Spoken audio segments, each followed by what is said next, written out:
رحم الله من قرأ سورة الفاتحة.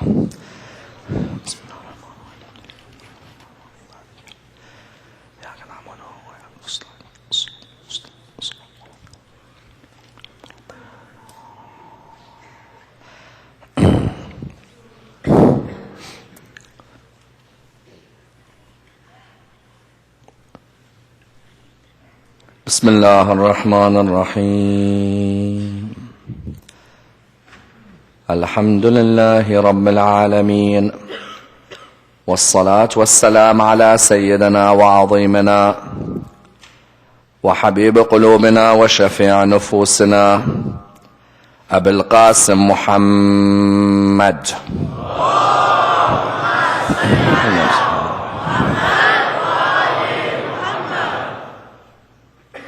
وعلى أهل بيته الطيبين الطاهرين وأصحابه الغر الميامين. الحمد لله الذي جعلنا من المتمسكين بولاية سيدي ومولاي علي بن أبي طالب.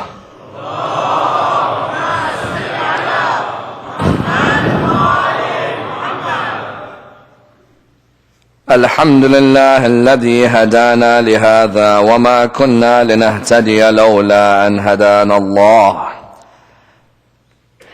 أما بعد، يقول الله في كتابه الكريم: بسم الله الرحمن الرحيم. قال يا بني لا تقصص رؤياك على إخوتك فيكيدوا لك كيدا إن الشيطان للإنسان عدو مبين. The first of our salawat in honor of Rasulullah Muhammad sallallahu alayhi wa alihi wa sallam.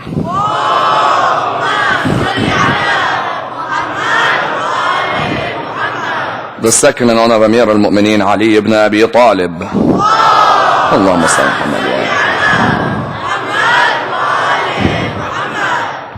The third with your loudest voices in honor of the Imam of our time, Imam Sahib al-Asr wal-Zaman.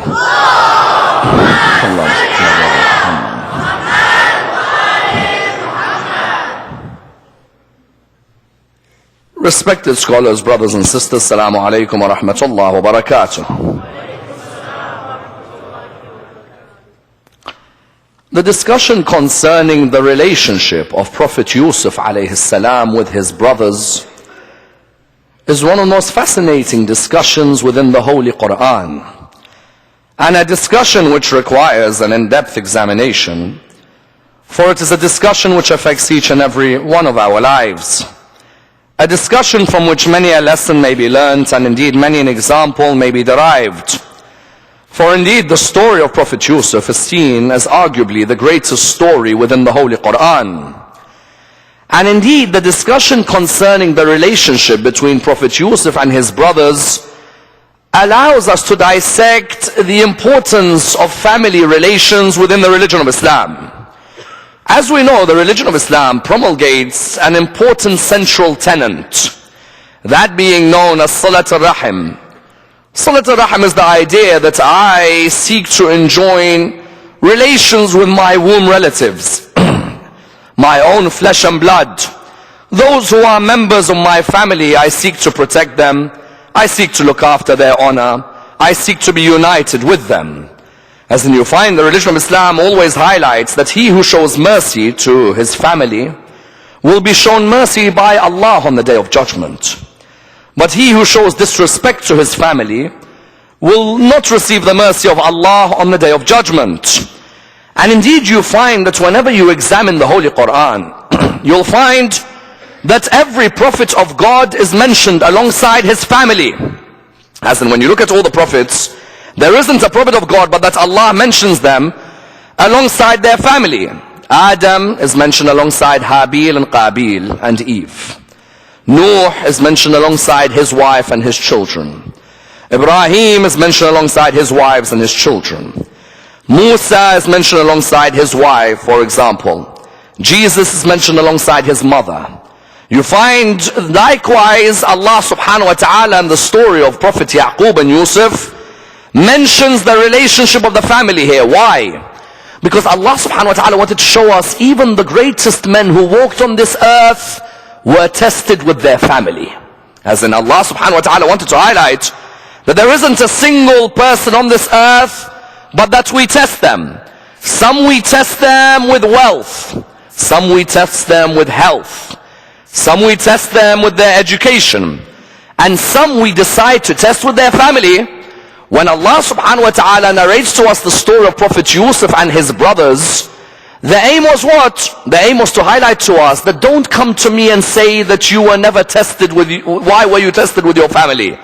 There were men who were prophets of God, who I even gave a test with their families as well. Because sometimes someone may argue a prophet of God is a perfect being, as in Allah would never test them. On the contrary, a prophet of God is like me and you. In the same way we're tested, they are tested as well.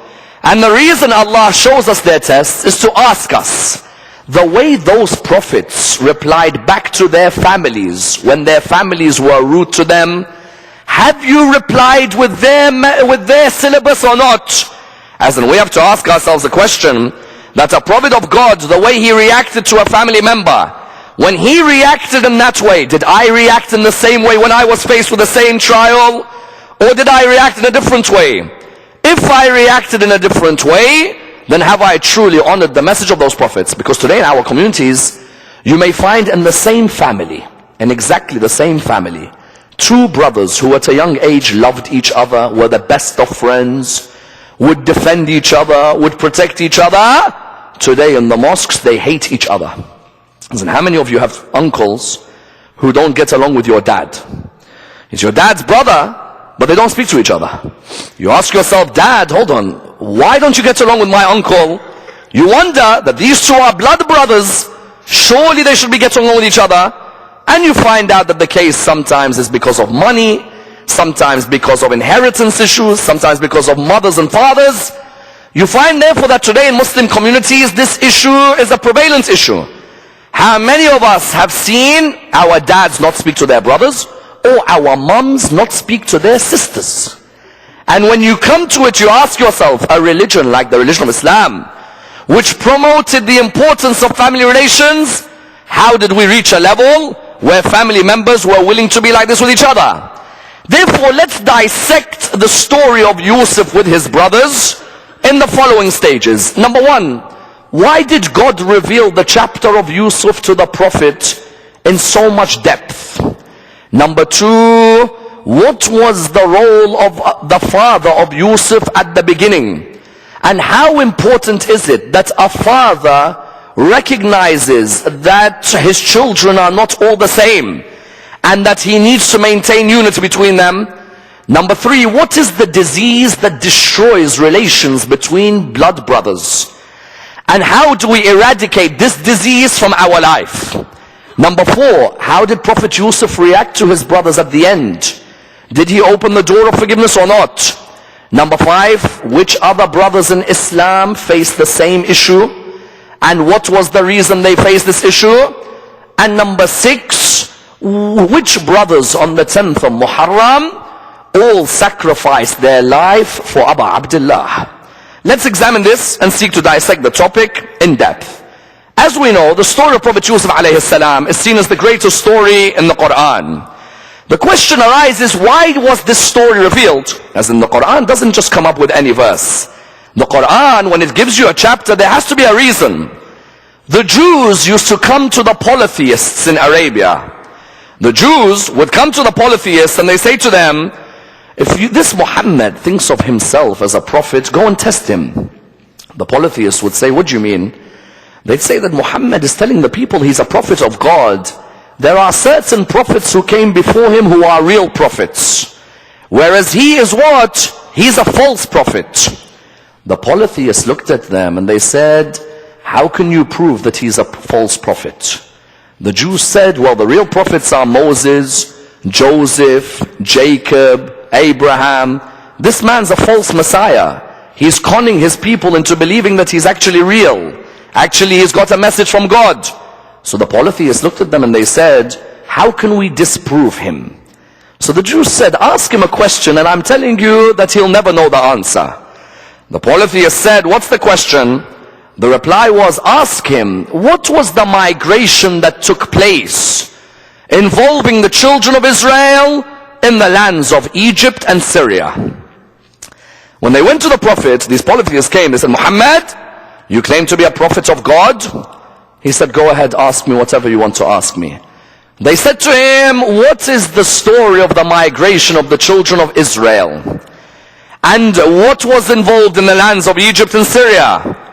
Normally Rasulullah would reply with one answer or with one verse. Whereas with this, he replied with the whole story of their migration. The whole story, Allah revealed to him, I don't want you just to give them one verse. I want you to tell them inside out what happened in the migration of the children of Israel. Someone says, well, how does Yaqub and Yusuf relate to the children of Israel?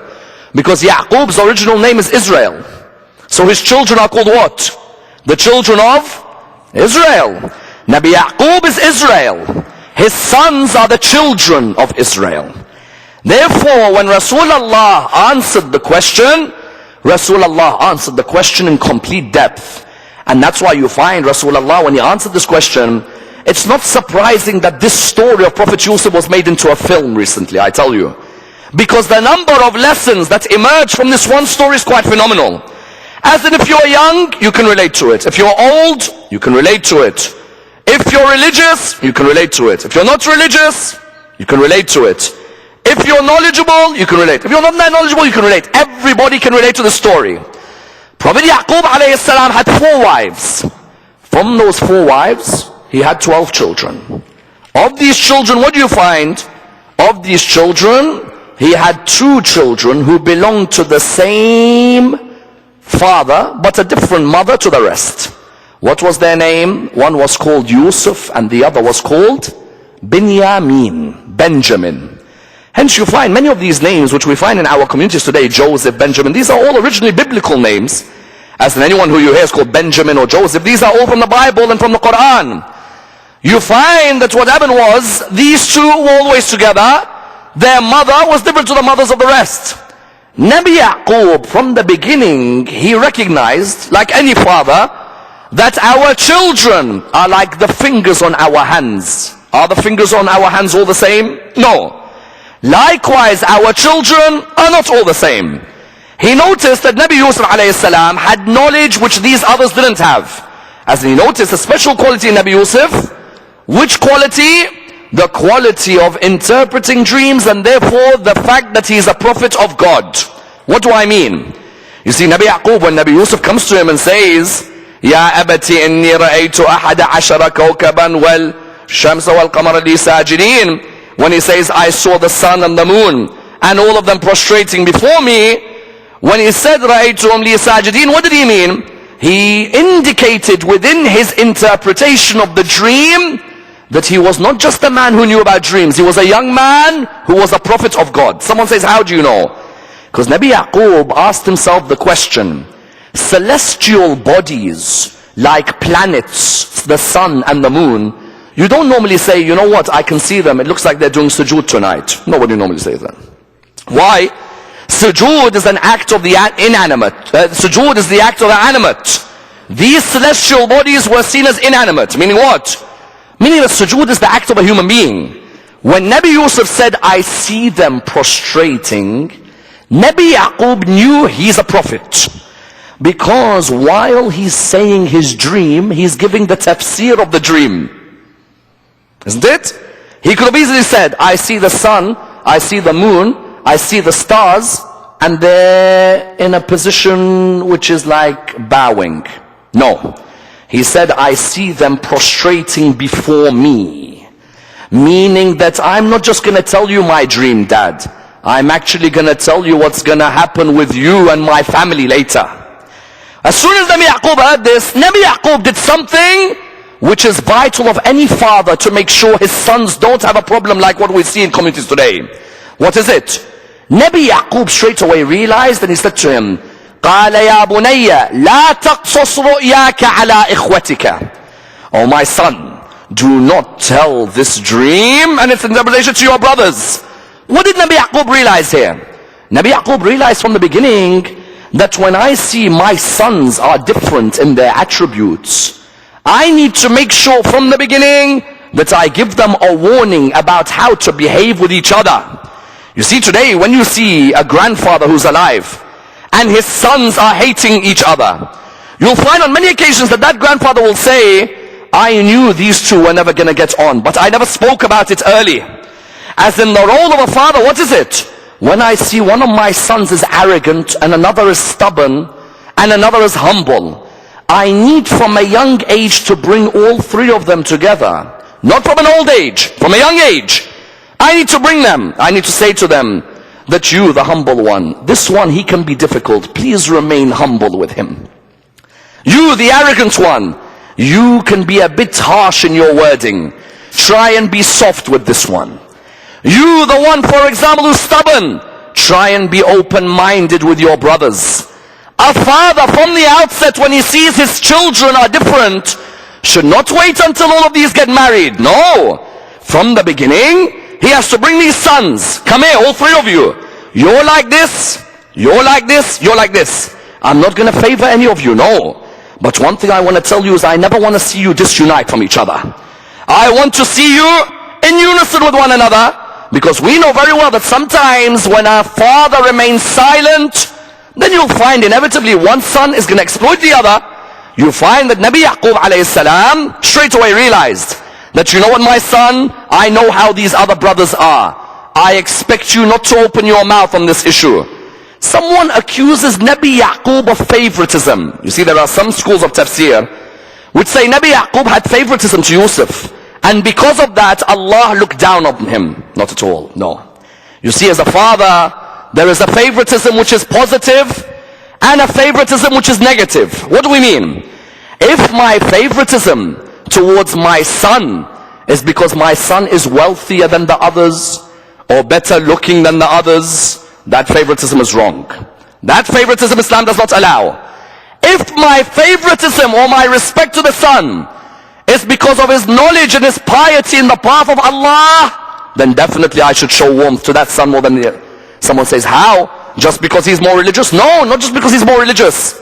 I want the other sons to see how respected they should be when they are on the path of Allah subhanahu wa ta'ala. Nabi Yaqub wasn't saying my other sons are bad. No. Nabi Yaqub was saying that this son Yusuf, his closeness to Allah means that he deserves respect. If I have sons, two of them are religious, two of them aren't. Should I hate them? No, I shouldn't. But the two who are religious definitely deserve reverence in my house. Why? Because I want the other two to look at what respect should be given to someone of knowledge. Therefore, what did he do? He highlighted to us, try your hardest with your sons from the outset to make sure that there is a unison between them. And that's why many of the maraja, before they die, many of the scholars, before they die, they write a wasiyah, a will. One will which they write is a will about their possessions. Another will which they write is a will about, for example, donation. Then there's a third will which many maraja write.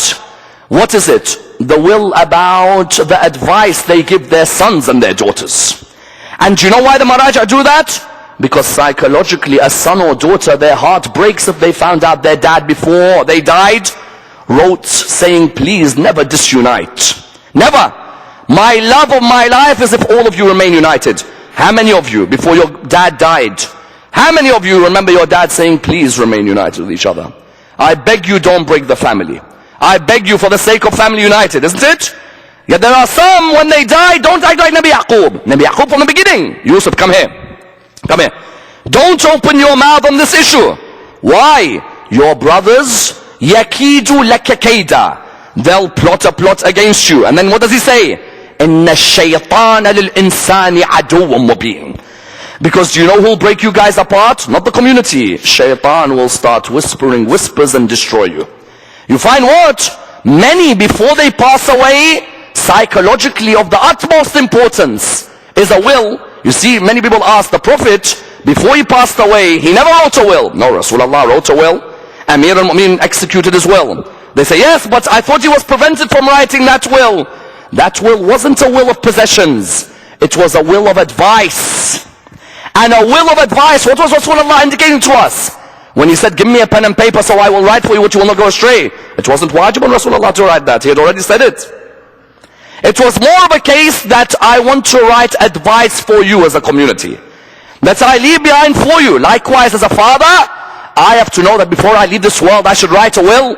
In this will, I have to write, my sons, I never want to know that one of you one day will not talk to the other because of money. Isn't it? You find how many today don't talk to each other because of this reason? Therefore, number one, Nabi Yaqub highlighted, a father has a major role in making sure that disunity in the family doesn't happen. But then the question arises, why were these brothers, why were they willing to plot against Yusuf? There's one disease which is the cause of all plots between brothers and disunity in the family. Which is it? The disease of envy. Isn't it? How many families do you know? How many do you know? One brother doesn't talk to the other because of envy. As in, if you go to any world religion today, you'll find any world religion will look down at envy. Buddhism, Gautam Buddha used to say that if you want peace of mind, then do not be of those who are envious. In Christianity, one of the 7 deadliest sins is what? Envy. You find in every religion, likewise Jesus, son of Mary, what would he say? Love is kind, love is patient, and love does not involve envy. You found the religion of Islam, when it came to talking about brothers and sisters, it didn't say all envy is bad. Please understand this delicate ethical point. The religion of Islam is the only religion which said there is good envy and there is bad envy. Christianity says all envy is bad. Buddhism says all envy is bad. Islam said no. There is some envy between brothers is good. There is some envy which is bad. What do we mean? Our Imams say the good type of envy between brothers is what they would call ghibta. Imam would say, Al-mu'minu yaghbitu wa la yahsid. A mu'min has ghibta and not hasad. Ghibta, what does it mean? Ghibta is if my brother's richer than me. It happens. Sometimes your brother is wealthier than you. Your brother has the fast car. He has the big house. He may even have the beautiful wife. You find that your brother has all of these things. And he's always had the looks. And he's always had the education. And you're the one who never got the looks or the education or anything like that. Ghibta, what does it mean? Ghibta is when I look at my brother and I say, MashaAllah, that he got given all of these. Ya Allah, give him more and give me as much as him. When I have a brother who's done well, how could I have in my heart anything but ghibta? Ghibta, according to the Imam, is a good form of envy. That if I see a brother of mine, who when we were young, we were like this with each other. And now he's got older and I've got older. Suddenly he had a break in his business. He flourished as a millionaire. Allah subhanahu wa ta'ala with me? No, he didn't make me flourish as a millionaire. Should I look at my brother and say, you know what, the fact that this guy's become a millionaire, let's try and find a way of bringing him down. It can affect me. Quran said what? إِنَّ الشَّيْطَانَ لِلْإِنسَانِ عَدُوٌ.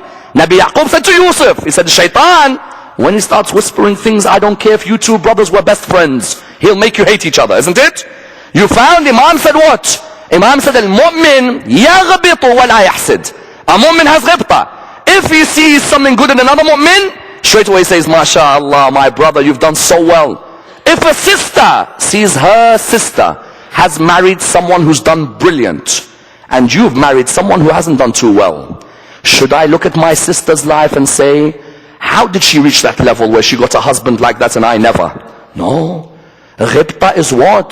Ghibta is I look at my sister and I say, Alhamdulillah, I'm so happy that she's happy. Ya Allah, make us as happy as them.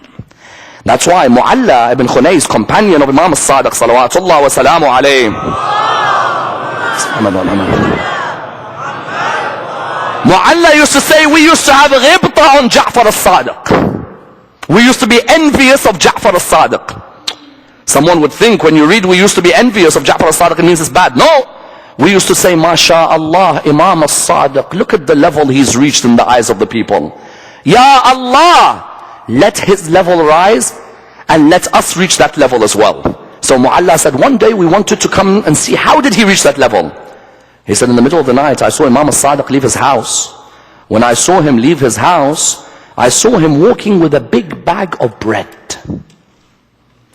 He said he's walking and there are poor people in the streets. He gives bread to each poor person. He said one moment the bread fell. When it fell, I couldn't take seeing Sayyidi wa Mawlai, Jaffari bin Muhammad, picking up the bread. So I ran and I picked up the bread. He said, Mu'alla, what are you doing here? He said, oh Imam al-Sadiq, I'm sorry, but I have ghibta towards you, a good envy. He said, what do you mean? He said, I see how Allah has raised you. And I say, Ya Allah, raise Ja'far bin Muhammad more and raise me as well. He said, Ya Imam, I saw the bread fall, I couldn't bear it, I picked it up. Is this bread you're giving it out to our followers? He said, no, I'm giving it out to those who don't even follow me as an Imam. If it was our followers, I'd give them curry with the bread. Subhanallah, no wonder we have so much curry in our majalis. He said, if it was our followers, I'd give them curry with the bread. He said, but our followers, not our followers, if they are poor, we go out to help them. Mu'alla, what did he highlight? Mu'alla highlighted, if me and my brother, I'm for example 30, and my younger brother is 20, and I see all of a sudden my younger brother had a business moment where he's shut up, I'm older than him. Sometimes shaitan will whisper, hold on a minute, how's this guy who's younger than you got that far? Go and finish him, finish his reputation, don't even have relations with his family, leave him. Whereas no, I should be looking at him and what should I say? Ya Allah, you know what you've done for him? Alhamdulillah, give me that as well. Let us both share of your rizq, isn't it? You found that first form of hasad, that first form of envy, Allah said is positive. Have it between brothers, there's no problem. But the second form of envy, Allah said, is a disease. And like any disease, beware before it becomes a virus which spreads in your community. What is it? It's the bad envy known as hasad. Hasad. Imam Amir al-Mu'mineen used to say, hasad devours someone's faith like fire devours wood. You see how fire finishes wood off straight away? How fire burns the wood? He said, hasad inside you will destroy your iman like fire destroys wood. Because you find a hasad is never comfortable. He's saying La ilaha illallah. He's saying Muhammad Rasulullah. But deep down inside he does not have the heart of Muhammad Rasulullah. Because Imam, what does he say? Al-Iman will never be in what? In a person whose heart has got hasad. Impossible. A person who's envious of his brother simply because his brother has done well, that person has no Iman. His Iman is devoured like fire devours wood. And that's why you found Ayatollah al-Khomeini, may Allah bless his soul, on many occasions when he discussed hasad, what would he say? He said, when you come to discuss hasad, you have what? You have al-hasid wal-mahsud. Al-hasid is the envier and al-mahsud is the envied. So he said, why does a person become an envier? He said the reason is out of two things. Either out of pride, and his pride has been hurt. My brother's younger than me and he's become richer than me. My brother's younger than me and he's become more famous than me. My brother's younger than me and he's more liked than me. Your pride is hurt, isn't it? You're like, how could he have more than me? Or Sayyid al-Khomeini says, sometimes out of fear. That sister of mine, imagine if more people get to know her, maybe I don't get the respect she gets. Imagine that sister of mine becomes more popular than me. You start having fear inside you that you're not happy for them anymore. You find Sayyid al-Khomeini says there's a hasad and there's a mahsud. Then he says, but why do they perform hasad? He said sometimes it's because of internal characteristics you may have. Sometimes it's because of external characteristics you may have. What did he mean? He said sometimes you as a brother may look at your brother. When you're looking at him, you see an internal characteristic you're envious of. For example, I see my brother has an internal characteristic like knowledge. Knowledge is not an external characteristic. Knowledge is information imprinted on the soul, isn't it? You find if I see my brother is more knowledgeable than me, hasad begins to affect me, isn't it? I look at my brother and I'm thinking to myself, hold on a minute. The internal characteristic of ilm, it bugs me how he has more ilm than I do. That's on the one hand. Then you have external characteristics which we may become envious because of. Like what? Like you look at your brother, you see him better looking, that's an external characteristic. Wealthier, external characteristic. Sometimes his manners are better to the people, external characteristic. Sayyid al-Khomeini used to say, when you look at hasad, Ask yourself, am I of those who envies others because of my pride or because of a fear of my status? And am I envying because of internal or external characteristics? Why does he say this? He says because Rasulullah on many occasions would warn the people that beware of hasad as a disease in your life. In which way? You find even when Imam al-Hassan, Imam al-Hussein was born, as soon as they were born, Fatima al-Zahra, when Rasulullah was next to her, Rasulullah would tell Fatima, recite the following dua with me. Fatima al-Zahra would say what? Say, Ya Rasulullah, why this dua? He said, to ensure envy does not affect Hassan and Hussein. Imagine, Rasulullah, as soon as Hassan and Hussein are born, Rasulullah could say, Ya Allah, increase their rizq. Ya Allah, allow them to become great. No. Ya Allah, remove envy from affecting them. Envy can come from the people in different ways. Either the people physically can be envious, or even sometimes people through their eyes can be envious. Honestly, sometimes a person, when he sees something, you've got it, it's like, oh my God, how did he get that? His eye all of a sudden becomes an eye where the energy which is directed towards you is the worst energy. As in sometimes in this world there is energy we see. Other times there's energy we don't see. Imam Amir al-Mu'minin says, Al-aynu haqqun. The evil eye is a reality in your life.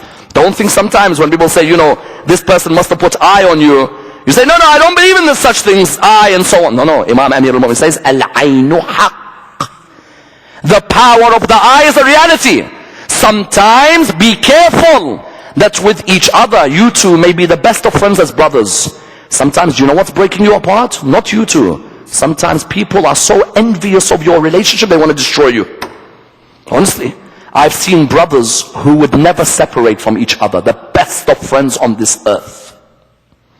Best of friends. When you'd go ziyarah with them, they'll be joking all night. You go to weddings, they're playing with each other and having the best time. 2 years later, you're like, how's your brother? He's like, I don't know, I think he's alright. What do you mean he's alright? I don't know, we don't talk to each other anymore. You two, who were inseparable. Subhanallah, Nabi Yaqub's words. Inna shaytana lil insani aduwwun mubin. Sometimes shaitan's whispers, and before you know it, what? Us two who are best friends. And brothers and sisters, tonight, I beg all of you, those who aren't getting on with their brothers, patch it up in the name of Abu Fadl al-Abbas and in the name of Qasim. Those of you who are getting on with each other, say to each other, never will we break up whatever happens. Make a pledge to each other. Respect that feeling that is there, because it's a barakah from Allah. You found what? Imam Amir al-Mu'minin said, sometimes people's eye destroys your relationship. You and that brother, if you looked in the mirror, did you ever think you two would not be friends? You two who are like a brick wall. When you do end up, say, Ya Allah, how? Sometimes it's the eye of the people. And that's why the Quran is so clear on hasad. Quran says what? Quran says, Bismillah ar-Rahman ar-Rahim. قُلْ أَعُوذُ بِرَبِّ الْفَلَقِ مِنْ شَرِّ مَا خَلَقْ وَمِنْ شَرِّ غَاسِقٍ إِذَا وَقَبْ وَمِنْ شَرِّ النَّفَّاثَاتِ فِي الْعُقَدِ وَمِنْ شَرِّ حَاسِدٍ إِذَا حَسَدٍ. Ya Allah, protect me from the envy of the envious. When the Quran says this, you think Allah subhanahu wa ta'ala is saying this because of no reason? Allah is saying you should every morning when you wake up, read the surah. قُلْ أَعُوذُ بِرَبِّ الْفَلَقِ until وَحَاسِدٍ إِذَا حَسَدٍ. Ya Allah, I seek refuge from the envious when they envy. Because the envious, if they begin to envy you, wallah, there'll be no limit to the way they try and destroy your relationship. No limit. Sometimes when you and your brother have had a bad patch with each other, don't say, oh, it's my brother, he's the reason. No, saying sometimes it's someone outside who's envying us. Maybe because they saw us so close, they're the reason, not me and him. Because if you sometimes reflect on your brother, you'll admit yourself, you know what, he's never like that. He would never behave like that. It must be someone who's put envy on us. And that's why Rasulullah would say, what's the cure for envy? Number one, قُلْ أَعُوذُ بِرَبِّ النَّاسِ and قُلْ أَعُوذُ بِرَبِّ الْفَلَقِ in the morning. Number two, make sure you put sadaqah in your house before you leave your house. Many times people, because they see everything going well in their life, between them and their brothers, between them and their sisters, they decide to neglect sadaqah. Brothers and sisters, before you leave your house. If it's $1, $5, $10, whatever towards charity, just to remove hasad from attacking your life. Say, Ya Allah, here's sadaqah, so the bala is removed from our life. Therefore, what do you find? You find Nabi Yaqub said to Nabi Yusuf, يا بني لا تقصص رؤياك على إخوتك فيكيدوا لك كيدا إن الشيطان للإنسان عدو مبين. And these brothers, it's going to show you how what envy does to those brothers. You saw what those brothers done? Those brothers, what did they do? Those brothers, they came forward and they decided, you know what, this kid, subhanallah, look at the language. And I'm telling you, the language affects us until today. It affects us. This young one, my dad loves him more than me? Are you serious? So my dad left that much for him, not for me? Let's plot a way to finish him. Wallah, those words affect every human until today. Every human. And those of you who know yourself, I don't know who it is. There are some in this hall or those listening around the world. There are some who know very well that it was envy and nothing else which made them ruin their relationship with their brother. They can talk all night, but they know deep down it was because I was always envious of him for this thing. And you found what? You found what they do? They took Nabi Yusuf. Imagine a human being is willing to take his brother. He takes Nabi Yusuf. They took him. They said, today we're going to kill him. One of the brothers came forward and said, what do you mean? Forget killing him. We'll throw him in a well. And when we throw him in a well, what will we do? When we throw him in a well, we eventually will say to our dad that he's been killed. Can you imagine how low the human being becomes? That you're willing to go to another human, your own dad, and say, yes, unfortunately a wolf killed him. That's a low stage. But that shows you how much envy can reach a level where you're willing to see your own blood brother dead. The dad, of course, looked at their shirt. When he looked at the shirt, he said, so this is the proof you have? He said, yes, unfortunately. The wolf devoured him, completely ate him up, and that's the shirt that we have, and all this blood is on it. Nabi Yaqub looked at them and he said, you know, I'm surprised. I've never seen a wolf eat a human being but leave his shirt in good condition. As in, when you make a lie, make it a good lie. Which wolf comes and says, okay, Nabi Yusuf, slowly take your shirt off so I can kill you? No. The wolf will come and devour you. Nabi Yaqub, therefore what? Nabi Yaqub knew. Envy had destroyed the relationship between his brothers. And that's why these brothers were so envious. I tell you, brothers and sisters, their envy didn't stop there. Remember when Binyamin was accused of stealing the cup of Yusuf? Later in the story, when they come to visit Yusuf, and they don't know who Yusuf is. Then Yusuf, it is planned that the cup is in the bag, isn't it? As soon as it's announced that it was stolen by Binyamin, look at the envy, it doesn't stop. They turn around, they say, yes, he had a brother like him who stole when he was younger. Subhanallah. Subhanallah. How envious can you be? Yusuf, you said, died years earlier. The envy still affects you? I tell you, there are some of us, however much you try, that envy is a disease. HIV, AIDS, cancer, diabetes, wallah, envy can make all of them look normal. Envy can say to all of them, move, you can't come like me. I'll stay with the human and I'll destroy his mind. And I'll make him, at least with those you could say they kill you. With envy you could end up killing others as well, isn't it? With envy, it could lead you to killing others. They said he had a brother who stole. Nabi Yusuf never stole. His auntie planted something in him so that the accusation of him stealing would mean he stays with her when he was younger.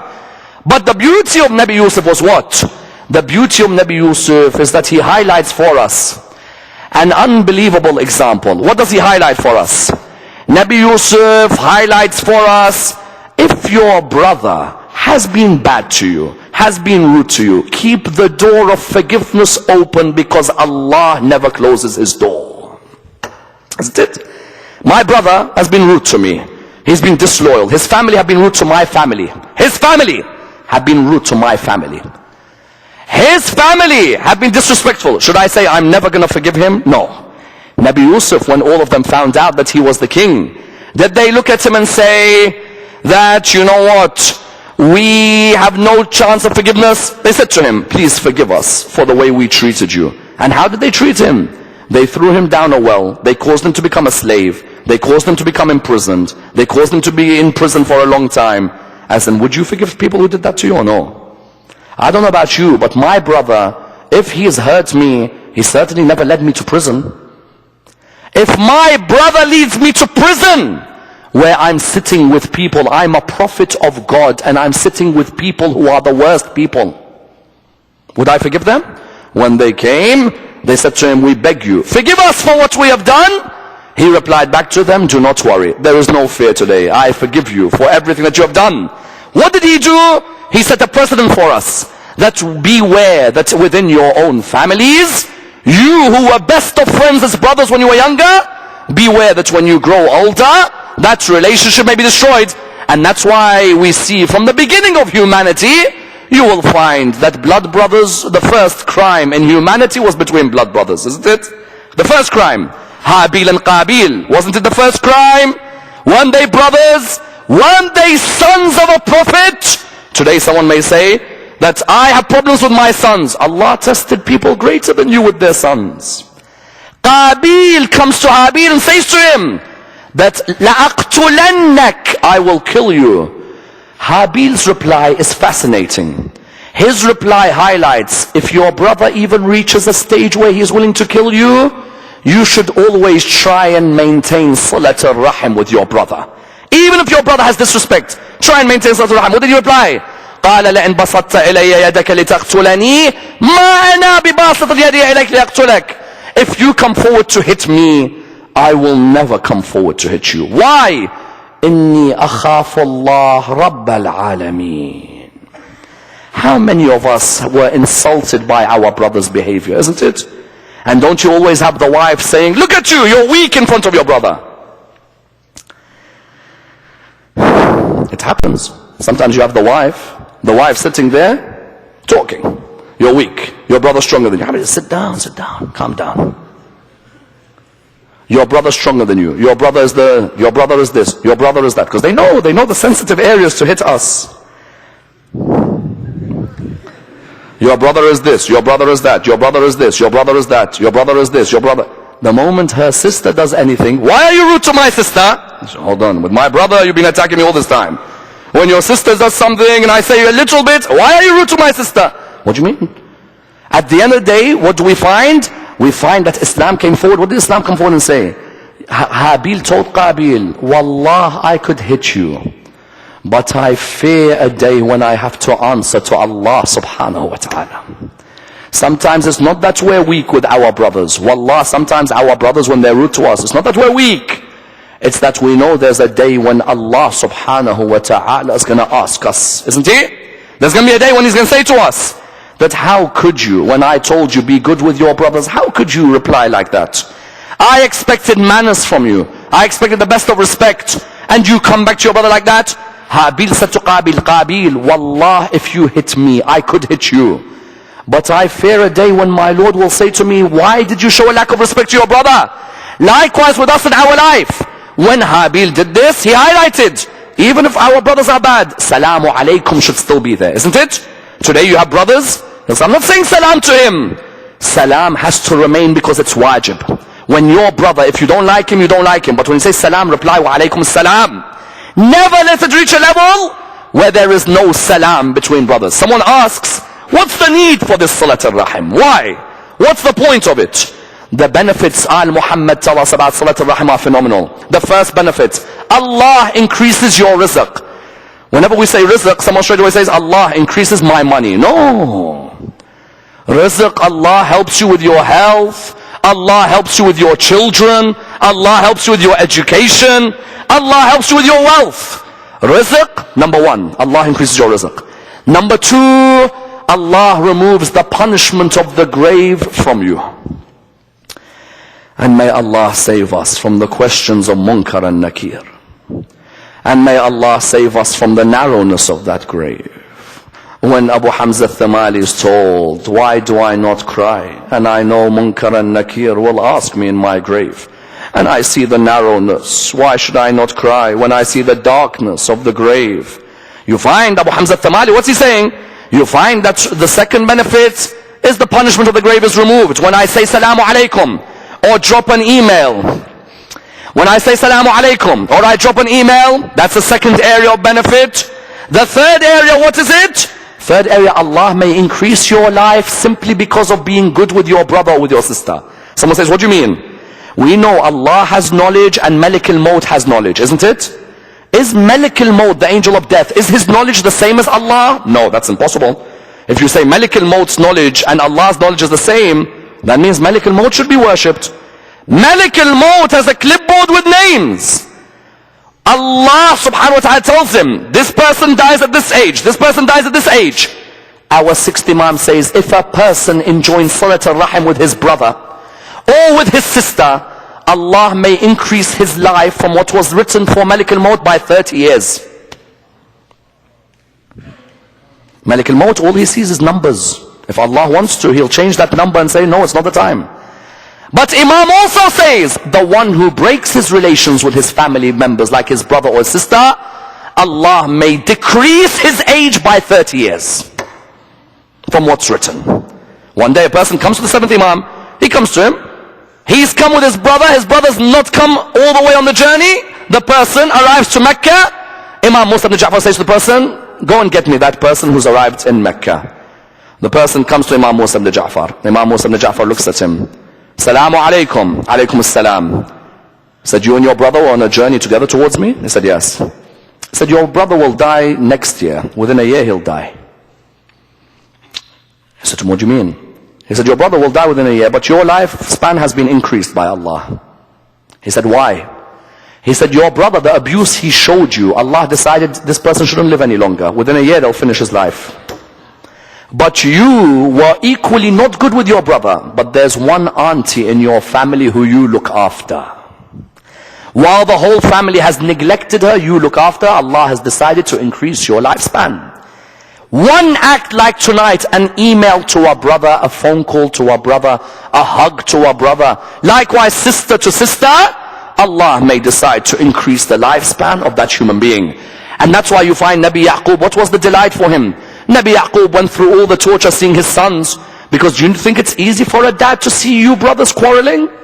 How many grandfathers have you heard the statement come out from? You people are killing me because of your hatred to each other, isn't it? And on the day of judgment Allah will say, you too caused the death of your mum because of your rudeness to each other. You too are the cause of the death of your dad because of the way you hurt him, the way you behaved with each other. Do not be surprised on the day of judgment if Allah doesn't pick us up for this reason, that our mum or our dad may have died because of our behavior with each other. And you find therefore what? You find Nabi Yaqub cried until he became blind. Even though he knew Nabi Yusuf was alive. He knew Nabi Yusuf was alive. But it killed him as a father to see his sons hating each other. And honestly ask yourself, how many times have you made your dad or hurt your dad because of your behavior as brothers with each other?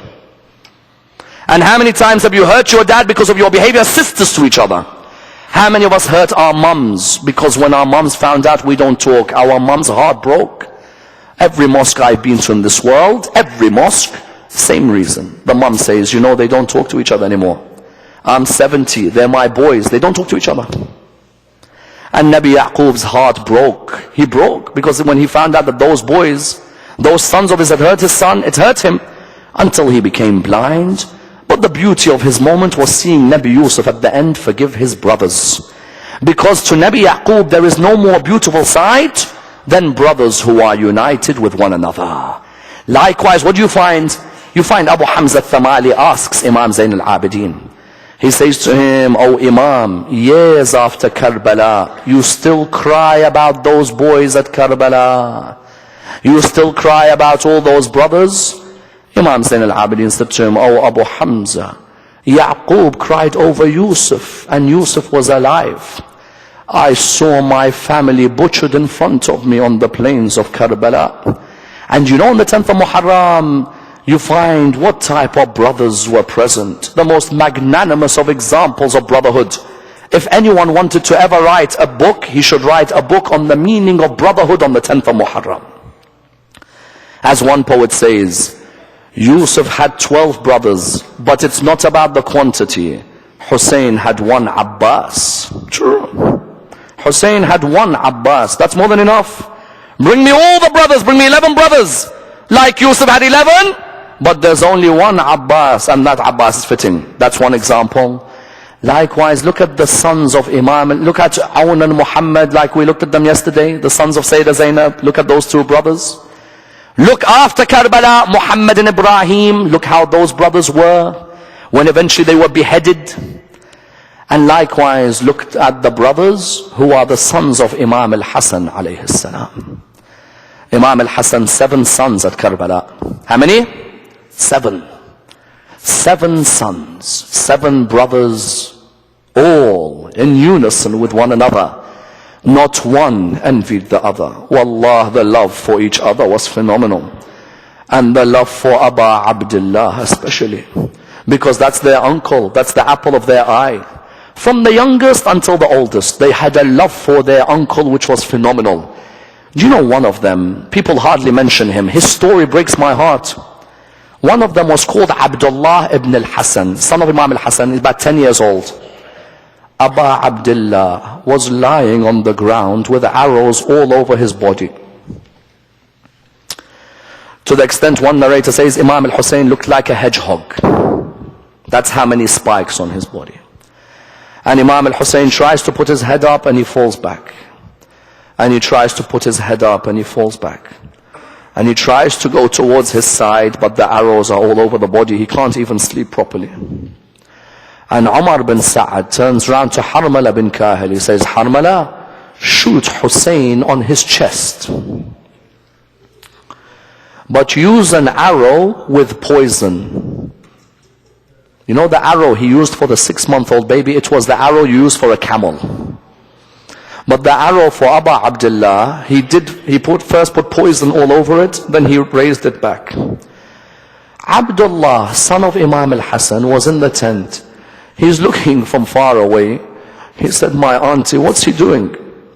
Sayyidah Zainab says, I think he's taking an arrow out. He ran out of the tent. He saw his uncle lying on the ground. He said, there's no way any of you will touch my uncle unless you kill me.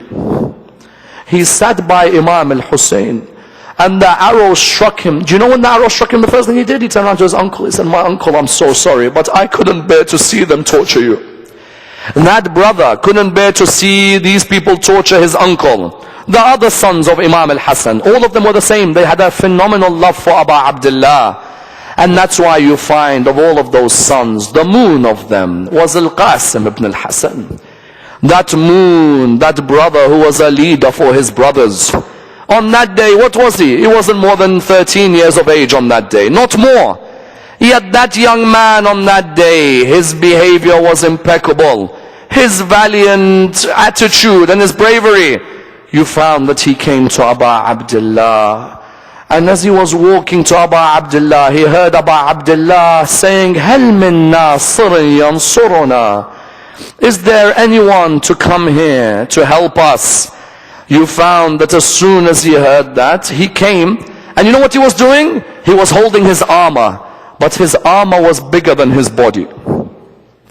And he came holding the armor. He said, oh my uncle, I'm here to help you. You said, هَلْ مِن نَاصِرٍ يَنصُرُنَا? I'll help you, my uncle. His uncle said to him, no Qasim, no.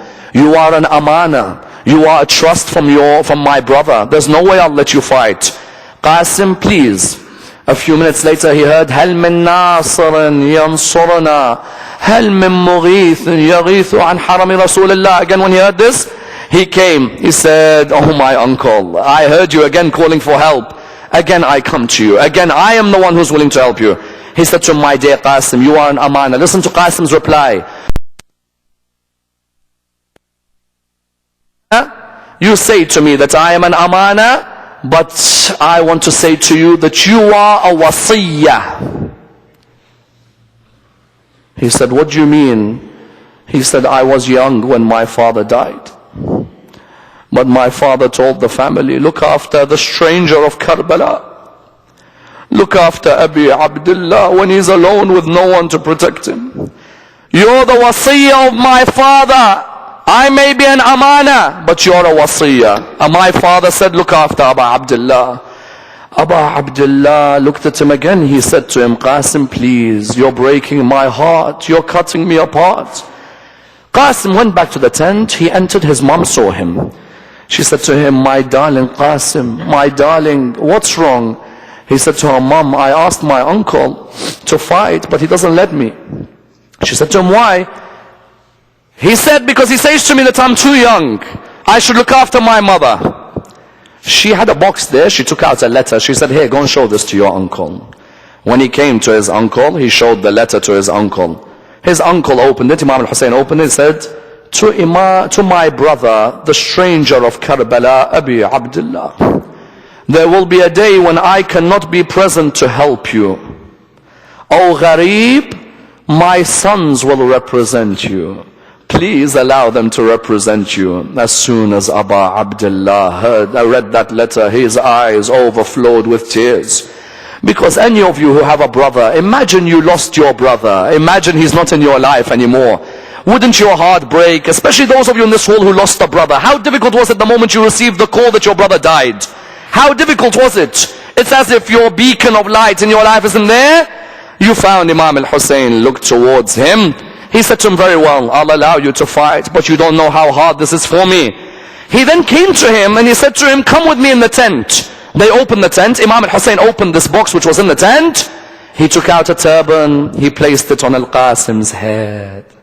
He took out a robe. He made al-Qasim wear the robe. He then took out a sword. He said, Qasim, hold the sword. Then he said something to him which hurts the most. He said to him, Qasim, go to your auntie Zainab. Ya Aba Abdullah, why are you sending Qasim to Zainab? Why? As soon as he entered upon Sayyida Zainab, as soon as he entered, she looked up. Do you know what she said? She said to him, is that Al-Hasan or is it Qasim? She remembered Imam Al-Hasan. And she looked at him and she said, you do not know how much your uncle, you do not know how it hurts your uncle to see you like this. No, listen to this line. The poets say this line. Nor will you ever know on the night of the 19th of Ramadan, the way your dad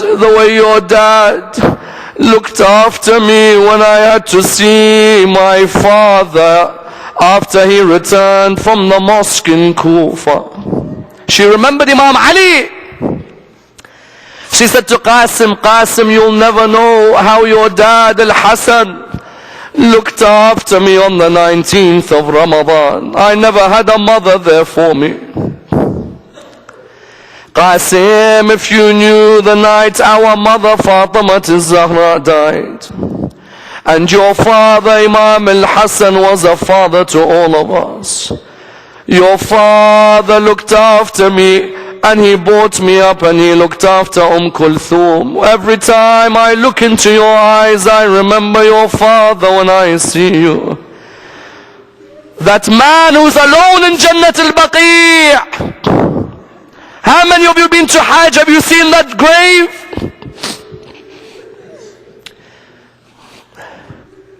She let him go. He went towards Abu Abdullah. And he said to him, Ya Abu Abdullah, my uncle, today I'm going to make you proud. Abu Abdullah bid him farewell. Qasim went out onto the battlefield. Do you know every time he'd kill a member of the opposition, he'd turn around to Abu Fadl al-Abbas. He'd turn around, he'd say, oh my uncle Abbas, are you proud of me? My uncle Abbas, I'm honoring you. You're the one who trained me. And Abu Fadl would look at him and he'd cry because he'd know that the young man was alone. The narrations mention that in the midst of the battle he was fighting. The narrations mention 35 of the opposition he killed. 35 of the opposition. Until at that moment, you know what happened, brothers and sisters? At that moment his shoe got caught in the stirrup of the horse. So when his shoe got caught, it fell on the ground. As it fell, the horse didn't know which way to go. The horse went one way, the horse went the other. He fell from the horse onto the ground. Umar bin Sa'd, all of a sudden, what did he say? Umar bin Sa'd called out, all soldiers go and attack the young boy on the ground. The soldiers, all of them, ran towards his body. They began to hit him one way. They began to hit him on another. At that moment, he called out the line, Ya Ammar, oh my uncle. Aghithni ya Aba Abdullah, oh my uncle, I beg you, come to help me. Abu Abdullah came towards Qasim's body. When he came by Qasim's body, listen to the words that he recited when he sat by the body. He said to him, oh my dear nephew, it hurts me that you call me, but that I couldn't answer you. It hurts me that I answered you, but I couldn't help you. Oh my nephew, it hurts me that I helped you, but my help was of no avail to you. Now listen to what the poet say. He said, he looked at him and he said, oh my nephew, whenever I saw you smile, I remembered your father all the time. Oh my nephew, when I saw you smile, I remembered your father. Oh my nephew, do you know when my mother Fatima Zahra died? It was your father who protected me and looked after me. Imam al-Hussein, you know what he did? He took out a robe. Question, why would Imam al-Hussein take out a robe? To collect the pieces of the body of Qasim. There were pieces scattered all on the ground. Imam al-Hussein picked up this robe and picked up Qasim. When he returned, he laid Qasim on the ground. When he returned, he laid Qasim on the ground. Do you know who came to the ground? Ruqayya. Ruqayya came. Oh, lovers of Ruqayya, those of you who've been to Sham. Ruqayya came, she didn't know what was happening. She called out, oh my cousin Qasim, this is not a time to sleep on the ground. What do you say to a 4-year-old? What do you say to her? Zainab, Zainab, Zainab, Zainab. Zainab looked at Imam al-Hussein. She said to him, I see that you bought him, but what do you have in your robe that you're hiding? He said to her, I have the pieces of the body of Qasim in this robe. May Allah bless those mothers who are here tonight. Those mothers, Ramla and Layla, were in the tent. Qasim's body was on one side, Ali al-Akbar's body on the other. But they didn't cry. They didn't cry. Sayyidah Zainab walked towards Imam al-Hussein. She said to him, Abu Abdullah, can you leave? He said to her, why? She said, because they will not cry, because they fear it may hurt you if they cry. Abu Abdullah, when he left the tent, the mothers jumped on their sons' bodies.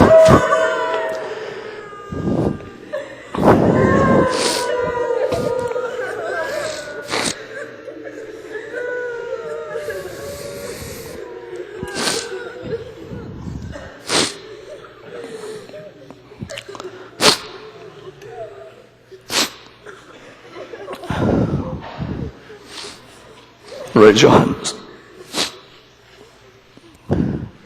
We pray to Allah subhanahu wa ta'ala to raise us.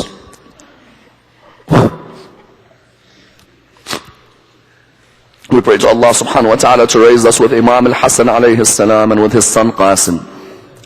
Ya Allah, allow us to rebuild the grave of Imam al-Hasan. Brothers and sisters, 13 million people go to Karbala while Imam Hassan is alone. We pray to Allah subhanahu wa ta'ala to raise us with Imam al-Hasan and with Imam al-Hussein. Allow us to receive the intercession of our Imam Sahib al-Asr wal-Zaman. Allow us to be amongst those who follow his message in this world and the hereafter. We pray to Allah subhanahu wa ta'ala the Surah al-Fatiha, but before it the loudest of your